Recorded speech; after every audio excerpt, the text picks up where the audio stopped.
በሀገራዊ ምክክር ጉዳያችን ቀጥለናል። የሀገራዊ ምክክር ኮሚሽኑ የአጀንዳ ማሰባሰብ ሂደቱን በማጠናቀቅ ጠቅላላ ምክክር ጉባኤውን ለመጀመር እየተዘጋጀ ባለበት ወቅት ላይ ነው የምንገኘው።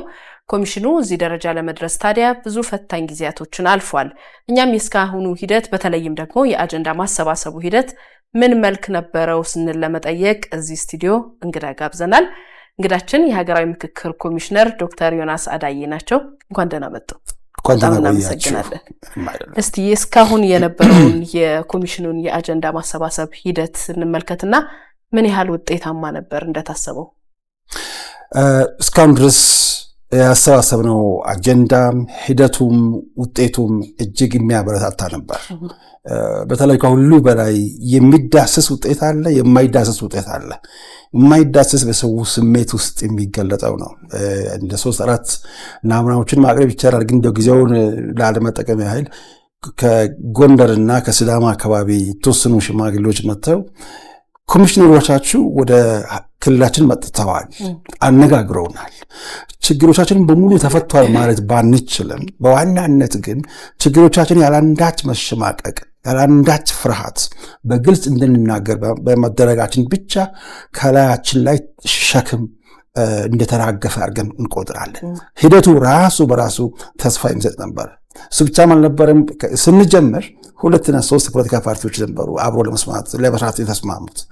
በኋላ ሂደታችን እያዩ ሲሄዱ በአሁኑ ሰዓት ወደ 60 የሚጠጉ ፓርቲዎች ከኛ ጋር አብሮ መስራት ላይ ይገኛሉ።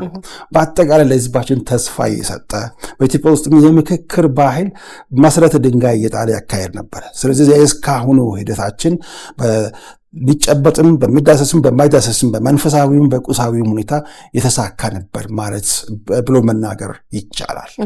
እንግዲህ አንደኛው ዋናው ዓላማም የዚህ ምክክር በአንድነት ለመቆም ያላስቻሉን ችግሮች ለመፍታትና ወደ ጋራ መግባባትም ጭምር ለመምጣት ነውና እነዚህን ችግሮች ለአንዴና ለመጨረሻ ጊዜ ፈቶ በጋራ ለመቆም እንዳጠቃላይ ተሳታፊዎቹ የሰጡት ቦታ ምን ይመስል ነበር በእናንተ ግምገማ? እጅግ በጣም ሰፊ ተስፋ ነበራቸው። ረጅም ሁልጊዜ መቼ ነው የምክክሩ ተካሂዶ በሀገራችን ሰላምን በሰላማዊ መንገድ ማምጣት ባህል የሚሆነው? መቼ ነው ከዚህ ግጭት የምንገላገለው? እንኳንም አምላክ እናንተን እዚህ አመጣልን ያደረሰልን። ምክንያቱም እስካሁን ዘመናት ስንጸልይ የነበረው ሂደት ነው። መመካከር፣ አብሮ መነጋገር፣ ችግሮቻችንን በድንጋይ ወይም በጠመንጃ ወይም በዱላ ወይም በጦር ሳይሆን በንግግር፣ በአእምሮ እውቀት፣ በልብ ጥበብ እነዚህን መፍታት እየቻልን እስካሁን ቆይተናልና እጅግ በጣም ደስ ብሎን የሚል እርካታዎች በየቦታው የተቀረጹ አሉ። ወደፊት የምናያቸው ሰፋ ለህዝባችን ይፋ የሚወጡ በአጭሩ ህዝባችን ከፍተኛ ተስፋ አድርገውበታል። መንግስትም፣ ሚዲያዎችም፣ ፖለቲካ ፓርቲዎችም፣ ሲቪል ማህበራትም ሁሉም ተስፋ አድርገው በሚገባ በመስራት ላይ ይገኛሉ እና እጅግ በጣም የሚያኮራ ውጤትም በአሁኑ ሰዓት እያየን ያለ ነው።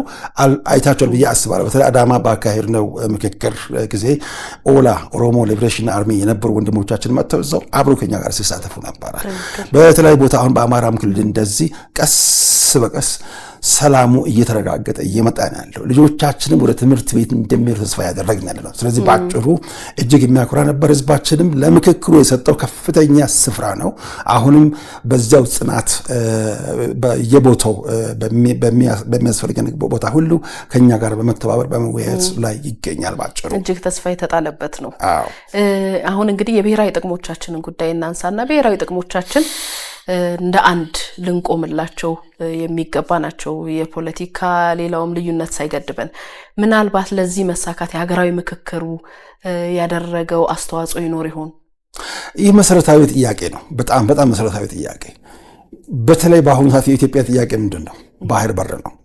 የኢትዮጵያ ጥያቄ ምንድን ነው? የሰላም ጥያቄ ነው። የኢትዮጵያ ጥያቄ ምንድን ነው? የልማት በተለይ ዘላቂ ልማትና እድገት ጥያቄ ነው። ለነዚህ ምቹ መደላድል መፍጠር የሚችል ሀገራዊ ምክክር ነው። ስንመካከር ስንግባባ ነው። የውስጥ ጥንካሬ ለውጭ ጥንካሬያችን መሰረት ነው። ማንኛውም የውጭ ጉዳይ ፖሊሲ ቅርጹ መሰረቱ ገና ከቤት በተለይም ከሀገር ውስጥ ካለው ከኢኮኖሚ እድገት ህዝብና መንግስት ካላቸው መተባበርና መተማመን ይረግባሉ። ይህን ቃል ህዝብ በመንግስት ላይ ያለው እምነት፣ መንግስትም በህዝብ ላይ ያለው እምነት መሰረት ነው እሱ። ሁለተኛው ሁልጊዜ ፖለቲካችን አንዱ አሸናፊ ተሸናፊ ሳይሆን ሁሉም አሸናፊዎች ሆነው የሚወጡበት መደላደል ሲፈጠር ነው። ያ መደላደል ደግሞ ለሀገር ጥቅም ለብሔራዊ ጥቅማችን መሰረቱ እሱ ነው። ያለ ሰላም እድገትን ማሰብ አይቻልም። ያለ ሰላም ልማትን ማሰብ አይቻልም። ስለዚህ ዛሬ ለባህር በር ጥያቄያችንም ለዘላቂ ሰላማችንም አሁን ለጀመረው ግንባታዎችን ሁሉ መሰረቱ ተመካክሮ ሰላምን ማምጣት ስለሆነ ለዚያ ሁሉ ደግሞ የማዕዘን ድንጋይ ወይም ምሰሶ ምክክር ነው። መልካም ኮሚሽነር ዶክተር ዮናስ አዳዬ እዚህ መጥተው በአጀንዳ ጉዳያችን ላይ ማብራሪያ ስለሰጡን በጣም ነው የማመሰግነው። አይነን ፋናዎችን በየጊዜው ስለምታደርጉት ጥረት በተለያዩ ቋንቋዎች ወደ የቦታው ከኛ ጋር በመሄድ ብቻ ሳይሆን ከኛም አልፋችሁ ህዝባችን በመቀስቀስ በማስተማር ስለምታዘጋጁልን ኢትዮጵያ ታመሰግናችኋለች፣ እኛም እናመሰግናችኋለን። በጣም እናመሰግናለን።